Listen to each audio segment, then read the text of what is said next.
Hey, welcome back to the channel. Make sure you subscribe to this channel, like this video, comment down below. Let me know where y'all from. And if you a fan of Young Dolph, let's get right into it, man. Let's get this thing started.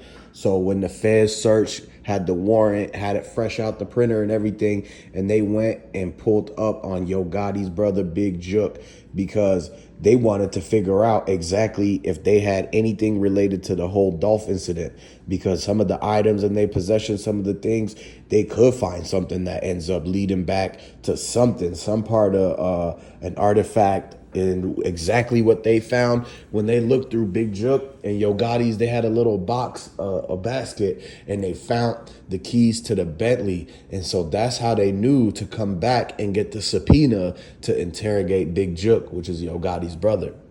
And so after they found the Bentley keys, then that's when they knew, okay, now this whole thing has a connection because of the fact that they got rid of the Bentley and, you know, one of the keys, but they forgot to get the spare out, because technically that Bentley was supposed to be a moneybaggyo's, and he tried to gift it to his girlfriend, but it was bought under the CMG name, under BGE and CMG's name.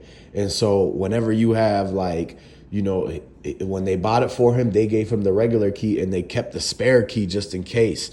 You know, they people be keeping, especially like if you get your car from a lot or something like that, they'll give you one key and then they keep the spare key in case, like, you know, they need to repo the car from you, or in case they need to tow it, or in case you stop making payments and something like that. Then that's when they actually come through and they give that second key to the repo guy, the tow truck guy. And then that's who pulls up and actually has a whole set to your car. And that's how they actually get the car onto the tow truck. That's how the repos go down. And so basically that's why they had the backup key. But when the feds came and swept and searched the CMG head office, because they went to the CMG headquarters and they found Big Jook in the back hallway. And, you know, he was working and everything. He was answering calls for Yo Gotti. He was telling dudes what to do. Dudes was coming in out the back asking about this or that, right? And they pulled up, and when they searched it and found that Bentley key, they knew exactly that they needed Big Jook's statements, because if he had the Bentley key, then he knows everything about everything. And so they were like, wait, were you inside the Bentley at that time? So that's why they even got his prints and everything like that. And then that's why everybody scattered. You remember in the recent news, like Blac Youngsta's been hiding and everything like that. And the fact that they found Shondale in Dallas, when I told y'all that Dallas is a second city to CMG, that's where CMG people who get in trouble, or they like on the run, or they trying to hide out because of a lick they hit or some type of plot they were involved in, they go to Dallas to hide out because it's close to the border. And Blac Youngsta hiding in Mexico, allegedly.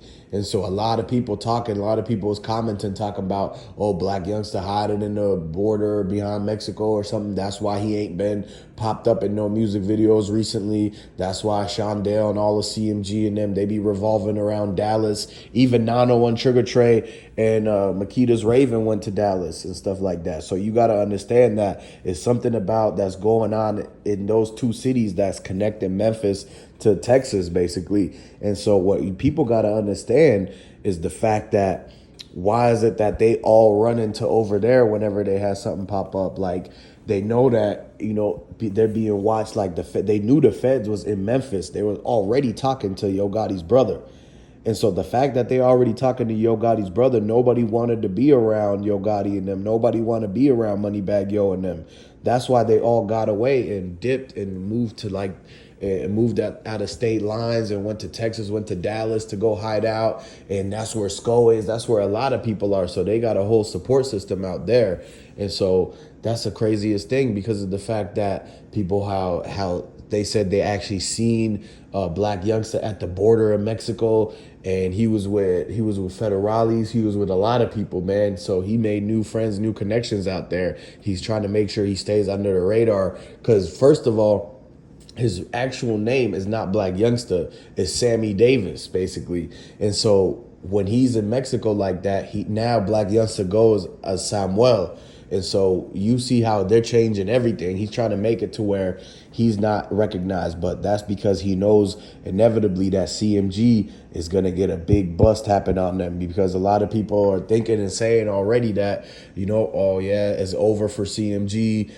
People in Memphis that actually know what's going on, they're in the streets, like the sources that told us about the facts that CMG might be getting looked at like how YSL got looked at, and that, Young Thug and moneybaggyo and is the same thing gonna happen. Blac Youngsta and Yo Gotti gonna have the same situation as Young Thug and Gunna, basically. And so it's a part two to the whole thing. And so they're gonna look at it, and because of the fact that they talked to Big Jook, and they gonna ask Big Jook, is CMG a street organizer? Is CMG this and that? Is CMG a late? They're gonna ask the same exact questions as Gunna, basically.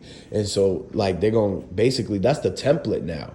Everything that happened to the YSL case is gonna be everything that happens to the CMG RICO, basically. Because a lot of people are saying it's so many connections that it could be allegedly a RICO. It could and it could not be, but at the same time, the questions that they're going to ask, the type of things that they're going to look into, the type of things that they have connected the dots to already is exactly like the YSL case. So yeah, they're going to ask Big Jook and moneybaggyo, they're going to ask all of them the same exact questions they ask Gunna.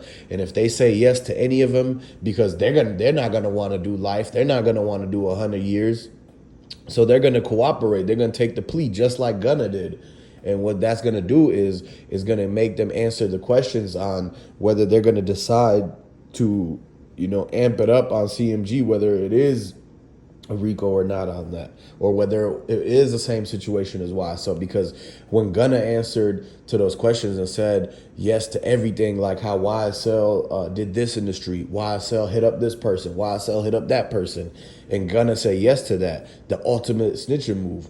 And what that basically did was it stamped and solidified the RICO on YSL to make it, you got somebody that actually got paid by YSL, was in it, watched everything that happened, was right there next to Thug, he was the right-hand man of the ringleader. If he's testifying saying, yes, it is a street group and they did pull up on people and hit up people, then that's going to make it to where they're going to throw 100 years or whatever. They're going to RICO them for sure. They're going, they're not going to beat that case, right? And so that's going to be the same thing translated over to the CMG thing with Young Dolph. They're going to look at it. It's going to be maybe some months and maybe even another year before the whole thing goes down like that, but they're going to come at them the same way they came at YSL. They're going to swoop everybody up after they didn't talk to Big Jook, after they got to Shondale and everything like that, knowing what they know now and having the people that they got already locked up and everything that they talked to all the suspects. They talked to 6 different people.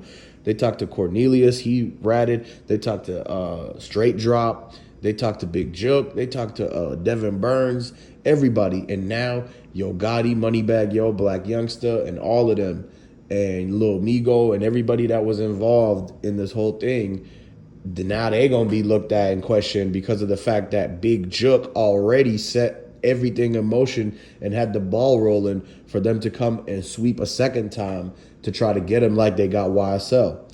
And so that's why a lot of people is commenting. That's why a lot of people is thinking in Memphis, they know it, that they're like, okay, this is the end of, the end of the road for CMG. It looks like it's going to come down to it. And, all the bands going to break up eventually, right?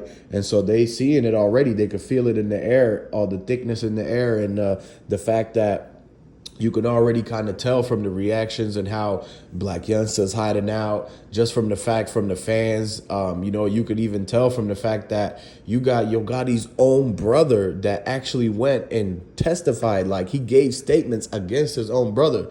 So that means that they even had something come up between the two of them that made him not cool no more. Otherwise, how many people is going to actually tell on their actual brother like that? And so that's another thing, is that all the loyalty, all that they was talking about, that they thought that they had, because of them being in the streets, they were like saying, we're never going to tell, we're never going to do this and that.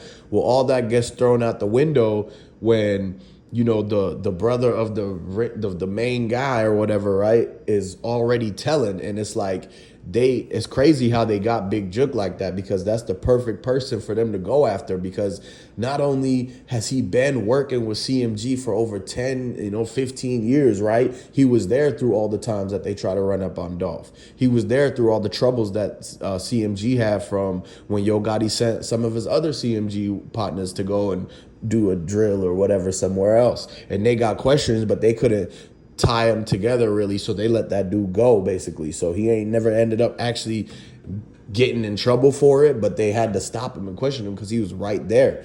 And that was the same thing with the Dolph situation in LA. And so the fact that they got Big Jook is the most strategic person, because he's been there for so long. Plus, he's actually related to Yo Gotti. So anything he says about him is going to hold more weight. And the fact that he's from the group, he managed Blac Youngsta, he handles the security, he handles this and that. He knows their schedule. He knows everything. So if they wanted to basically get him to tell, and then have him tell the schedule of all the CMG people, so that they want to pull up and question them, take them in, and lock, you know what I mean? Like, they could swoop them and snag them one by one, because Big Jook could have actually gave the schedule to each and every single one of the CMG members. So we got a bunch of details coming in from the sources in Memphis. So make sure you subscribe to this channel. Stay tuned. Catch you on the next one. Go ahead and binge watch all the other videos to get caught up. And I'm going to see you in the next one.